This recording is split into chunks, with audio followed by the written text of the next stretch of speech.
रायगड पालकमंत्री पद तिला सुटणार का परवाच्या अमित शहाच्या बैठकीनंतर? मी पांडुरंगाच्या चरणी, आई तुळजाभवाच्या चरणी, स्वामी अक्कलकोट महाराजांच्या चरणी सहपरिवार त्या ठिकाणी आलो नतमस्तक होण्यासाठी. दरवर्षी मी भाविकपणे या ठिकाणी येत असतो.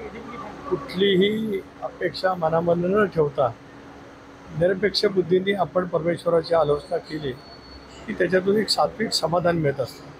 आज तो माझ्या मनामध्ये कुठलाही विषय नाही, कारण मी उपमंडप प्रवृत्तीचा नाही.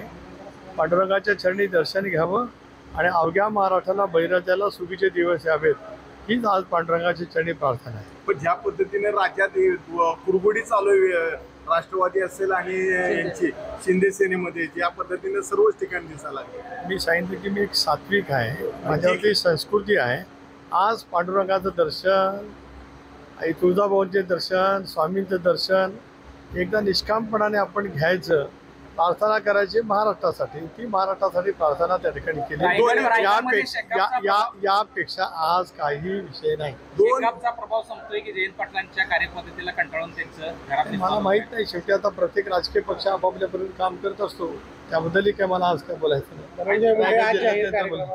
जात आहेत पवारगडावर परत एकदा राजकारणात पूर्ण सक्रिय होण्याचे संकेत मिळतात त्यांची काही पक्षकार्यात. गेल्या आठवड्यात तर त्यांनी त्यांच्या मतदारसंघात लोकोपयोगी कामाचा जनता दरबार भरवला होता.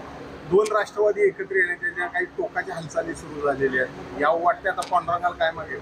नाही, पांडुरंगाकडे हे मागण्याचं काही कारण येतच नाही. याचं कारण असं की अजितदादांच्या नेतृत्वाखाली प्रफुल्लभाई, मी, भुजबळ साहेब, आम्ही सर्वांनी म्हणून तो सामुदायिक निर्णय घेतला आहे, तो एनडीएमधला सहभागाचा. आम्ही आता मोदी साहेबांच्या नेतृत्वाखाली, अमीरभाईच्या नेतृत्वाखाली उद्याच्या भवितव्याच्या कालावधीमध्ये राजकीयदृष्ट्या काम करत राहणार आहोत. त्यात आम्हाला यश मिळत राहो या विचाराशी जे असतील तेच.